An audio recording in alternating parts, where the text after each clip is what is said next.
Dada, çöçek anlayma. Mon çöçek etip. Boladı balam, boladı. Ben sana ço, hazırlam, dilalet çöçeklerini koyup beray ya.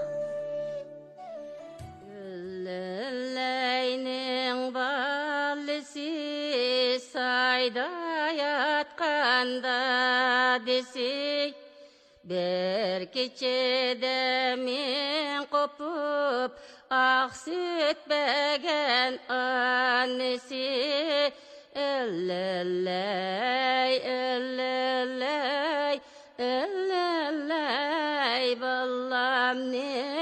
ballam ne. Kichik do'stlar, kechqurunlar xayrli bo'lsin. Bugun men sizlarga Chintumur Botur degan cho'chakni aytib beraman. Qadimgi zamonda Ili iqlimida cho'ng bir podshoh o'tgan ekan. U podshohning ikki xotini bo'lsa-mu, ammo farzand yuzi ko'rmagan ekan. Shunga uning ko'ngli beorom ekan. U xafalikni besish maqsadida har doim shikorga chiqib tomosha qilishni yaxshi ko'radi ekan. Oy kunlar o'tib, podshohning kichik xotini homildor bo'libdi.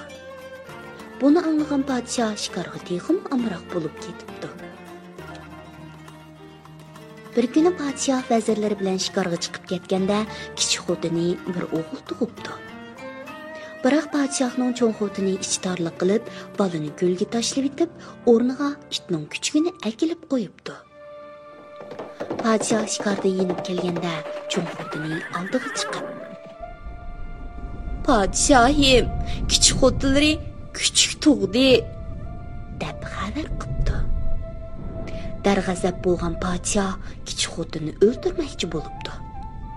Shu chaqda cho'ng xotini hilgarlik bilan: "O'ldirmisizlar podshohim, bu navbat men bir qo'shiq qinini tilib olay", deb yolurgan bo'libdi.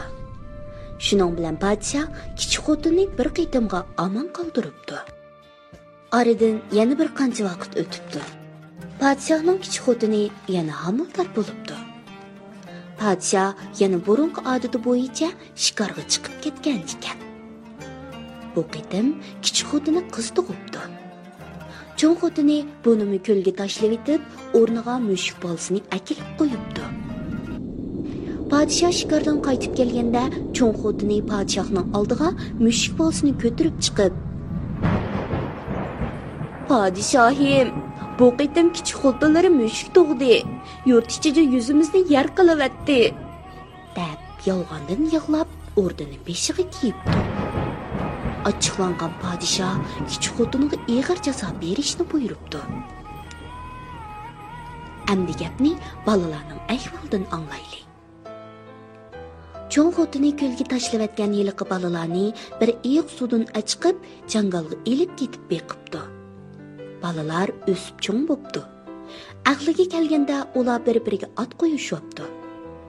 O'g'ilning eti Chintumur, qizning eti Maxtumsula bo'pti. Bu balalar sahraning sap havosida sog'lom, kuchli, hambak chiroyli bo'lib o'sibdi.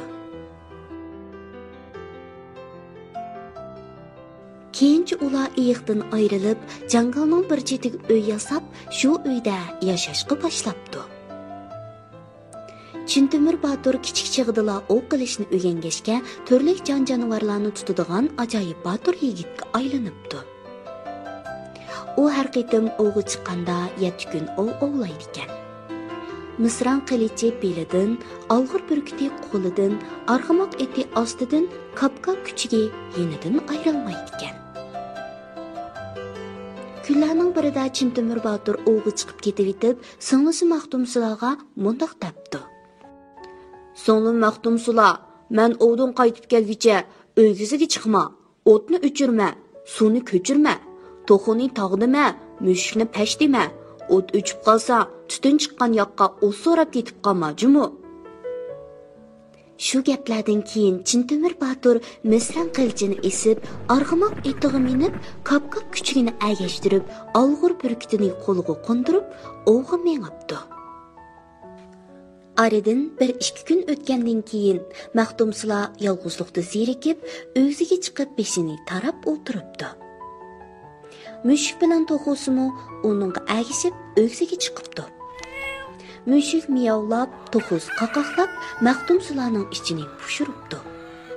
Maxtumsula müşkini pash, to'xusini taq deb qo'g'labdi. Müşük bilan to'xusi o'g'izdan tushib uyga kiribdi. Müşük o'choq yiniga kelib cho'gimni o'rib yetibdi. To'xu kulni tatilabdi. Shuning bilan o'choqning o'ti o'chibdi. Maxtumsula uyga kirib, o'tning o'chib qolganligini ko'ribdi. Nihoyat qayg'urib, yana o'ksiga chiqibdi. Amdi qullarni qilarman deb yig'lab o'tirsa, o'ng tarafida itning ovozi anglanibdi.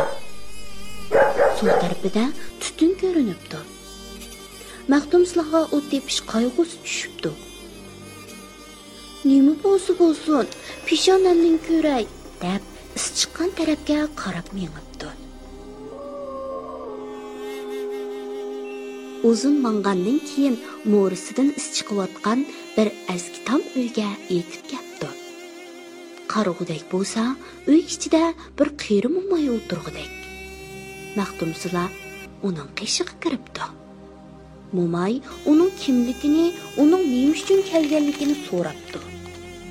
Maxtumsula hammani bir-birlab aytib beribdi. Mo'may Maxtumsulaning ikki qo'liga kul bilan teriq selib beribdi va bir tal tezakni tutashtirib, uni yog'ochga sanjib, og'ziga tishlatib qo'yibdi. Ondan Maxtumsulaga ikki qo'lingdagi kul bilan teriqni uyingga borguncha chechib borg'in, orqangga qaramag'in debdi.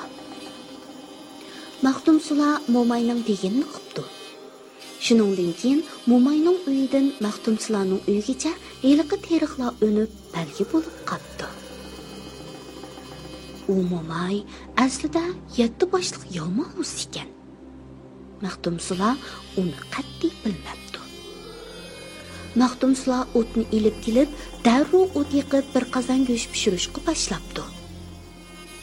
Kun o'ltirib, qarong'i tushib, kech kirishi bilan heliqi 7 boshliq yalmog'uz Mo'may ishga kelib, "Chipda bir batur, uyida babo, arg'a baq eti, eg'ilda bar bu, visraq qilichi, qo'ziqda bar bu, olg'ur burkiti, o'rnida bormi, kap-kap kuchki, ishikda bormi?" deb so'rabdi. Maxtumsula Mo'mayning ovozini anglab, uydan chiqmay turib, "Chintemir batur, uyida yo'qdir, arg'imoq eti, eg'ilda yo'qdir, misran qilichi qo'ziqda yo'qdir, olg'ir burkiti o'rnida yo'qdir, kap-kap kichigi ishikda yo'qdir" deb javob beribdi. Shuningdan keyin Mo'may 7 boshliq yalmog'uz surtib uyga kirib, avval qozondagi go'shtning hammasini yebdi. Ondan Maxtumsulaning uzun chichidan to'rusqa esib qo'yib, toppinni teshib, qinini sho'rabdi. Ketarchig'da Maxtumsulaga: "Mening bu yerga kelganligimni hech kimga aytma. Agar aytadigan bo'lsang, mendan zodi qutula olmaysan" deb po'pos qildi. Maxtumsula qo'rqqandan hech nima deyolmabdi. Aks Chintemirning kelishini to'rt ko'z bilan kutibdi.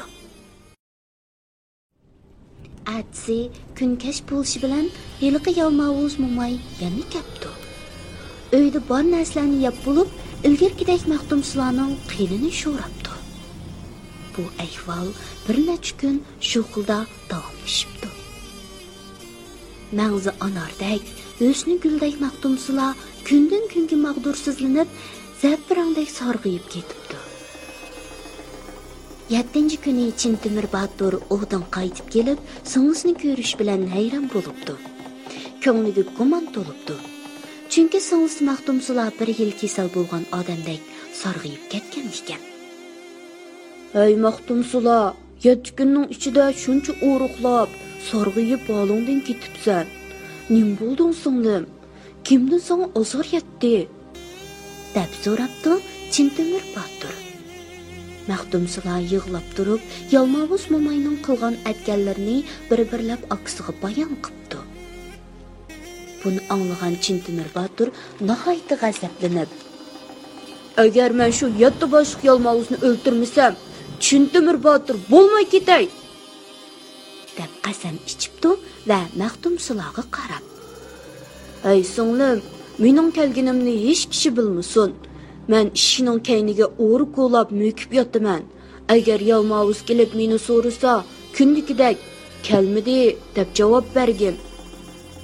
Debdi, ondan itiga, burkutiga va kuchkiga qarab, "Ey, vafodor jonivorlarim, agar Yalmog'iz mo'may kelsa, hech un chiqarmanglar. Bir amal qilib uni qo'lga tushiraylik," debdi. Bu jonivorlar Chintimir Baturning gapini uqdi ekan. Shunda qilib, Chintimir Batur maydasiga yatqat sabutini tengib, beshiga do'bulg'i kiyib, misran qilichini tutib, o'rniga mo'kinib yetibdi. Bir kamdan keyin Yalmog'iz mo'may kelib, eshikning oldida to'xtabdi. Uning yuragi dupildab, badani shurkinib ketibdi. U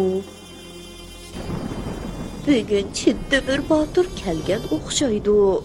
Qaytib ketmasam bo'lmas, deb yenibdi. Lekin nafsi qaytib ketishga qo'ymabdi. Mo'may Chintimir Baturning kelmaganligini bir so'rab ko'ray. Agar kelgini bo'lsa, qaytib ketay.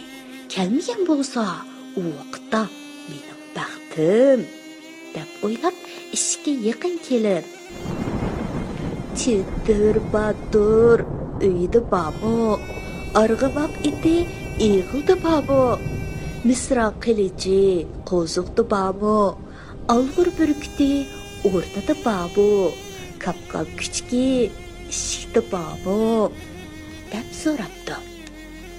Maxtumsula, Chintimir Batur uyida yo'qdir, arg'avoq iti eg'ildi yo'qdir, misra qilichi qo'ziqda yo'qdir, olg'ir burkuti o'rnida yo'qdir, kapkap kichki eshikda yo'qdir, deb javob beribdi. Mo'mayning yuragi to'xtab, yatta beshining har biridan turli sadolarni chiqarib, havo guldirligandek kirib ketdi. Lekin ishkirga uyga kirmay, "Ey Maxtumsula, akang Chintimir Batur kelgan o'xshaydi.